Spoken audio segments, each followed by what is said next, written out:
muito, cara, que eu acho muito legais, assim, pra gente tentar entender, que é a tentação no deserto e a noite anterior, quando ele fala que, cara, se puder. Afasta de mim. Ali ele foi humano no sentido mais Exatamente. exato da Porque palavra. lá ele sabia que ele tinha uma missão, mas ele falou, cara, se puder, afasta de mim esse Ele cara, faz né? exatamente. Tipo, eu sei que eu tenho que fazer, Mas mas eu não se tiver quero. alguma chance.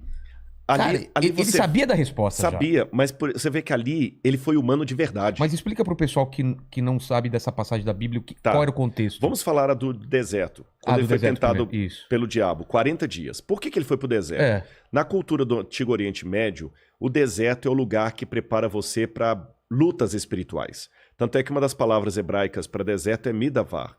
Midavar significa lugar da palavra. Mas lugar da palavra no deserto é porque é o único lugar silencioso bastante para você ouvir o seu pensamento, ouvir a voz de Deus. Então, o deserto, conversa com beduínos, eu já dormi em deserto, é realmente uma sabedoria muito grande. Jesus foi para o deserto e lá o diabo apareceu e o tentou. Em momento algum dos 40 dias, ele usou o poder dele para se livrar dos problemas, nem para vencer o diabo. Ele usou a palavra de Deus e a promessa de Deus. Porque é interessante que no batismo de Jesus, que aconteceu antes dessa tentação, a voz do Pai fala do céu, tu és o meu filho amado em quem eu tenho prazer.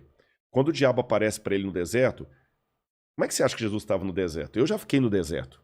Vilela, eu fiquei 15 dias no deserto de Baiuda, no Sudão, com os beduínos. 15 dias sem tomar banho. Tá. Quando eu voltei para Khartoum, a capital, e fui tomar banho, cara, eu ficava esfregando a cabeça assim, ficava saindo uma água que ela começou igual um chamate, assim, e não parava, aquela coloração. A roupa que eu usei não valia mais nada. Então imagina Jesus, 40 dias ali, Jesus devia estar cadavérico, fétido, com mau hálito, cabelos desgrenhados. É lógico que o diabo... Faminto. É lógico que o diabo não apareceu para ele de chifre, tridente, como a Idade Média pintou. Ele deve ter aparecido para Jesus como um ser de luz. E ele falou assim, se você é mesmo filho de Deus, faz essas pedras virarem pães. Ele quis colocar em Jesus dúvidas sobre quem ele era. Peraí, eu vou te provar que eu sou. Porque, na verdade, todo ser humano é assim, né? A gente não quer aceitar humilhação. Pô, é aquele negócio, eu peço a Deus que me dê paciência, que se ele der uma arma eu vou virar assassino. Então, quer dizer, a gente não quer levar o desaforo para casa. Jesus não venceu o diabo com o poder divino que ele tinha. Ele venceu o diabo com o caráter divino que ele tinha. Quando ele estava lá no jardim do Getsêmani, como ser humano, o pai falou, você vai assumir a função de filho, você vai machucar, você vai ser traído, vai sentir tudo que todo mundo sente. Tudo bem. E ele sentiu. Ele sentiu na pele ali a mesma agonia que a mãe sente quando o filho chega em casa com overdose e ela tem que correr com ele para o hospital para tentar salvá-lo da overdose. Ali ele estava sentindo a mesma agonia que a menina estuprada sente. E alguém pode falar, peraí, Rodrigo, para de bobagem. Jesus não foi estuprado, ele não foi pai de... Vilela, não importa se é dor de cabeça ou dor de dente, dor é dor. Eu posso não estar com a sua enxaqueca, mas se eu estou com um problema no trigêmeo aqui, que é uma dor que dá vontade de suicidar, eu posso falar que eu te entendo. Então ele sentiu a dor da humanidade na base. Naquele momento, como ser humano, que ele encarnou mesmo, ele não fingiu ser humano, no exemplo que eu dei aqui com a mandíbula, ele estava andando a pé mesmo com a gente. Ele falou, pai, eu não vou aguentar. Pai, se possível, afasta de mim esse cálice, eu não vou dar conta. Você acha que ele teve dúvidas? Naquele momento, como ser humano teve. Por quê? Porque uma das coisas que ele teve que deixar na garagem foi justamente a onisciência dele. Tanto é que quando perguntaram quando é que o senhor vai voltar, ele falou, esse dia ninguém sabe. Nem os anjos, nem o filho, somente o pai. E o filho não pode saber nada dele mesmo se o pai não revelar. Então ele deixou onisciência. Ele deixou a onisciência, a onipresença, a onipotência, tudo na garagem.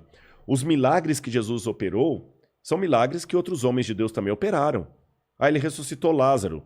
Tá, mas o profeta Elias também ressuscitou o filho da viúva de Sarepta e multiplicou o pão lá para a viúva de Sarepta. Eliseu ressuscitou o filho do casal lá.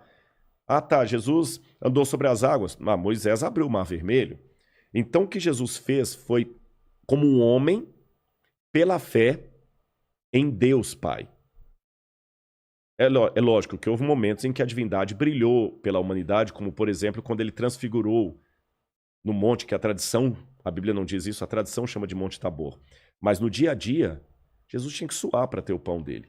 E naquele momento ali do Getsemane... O que ele fala mesmo? Ele fala, Pai, se possível, afasta de mim esse cálice. Contudo, não seja feita a minha vontade, mas a tua vontade. E ele estava se sentindo tão sozinho que ele pediu até 3 discípulos para orarem com ele. E é interessante que a palavra gat, em hebraico, significa prensa. Gat, prensa em hebraico. Shemanim significa azeite.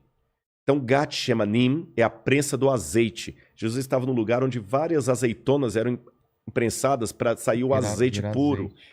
Ele também estava sentindo a alma dele prensar. A gente chama de Getsemane, né? Gat shemanim em hebraico. Ele estava sentindo a alma dele prensar.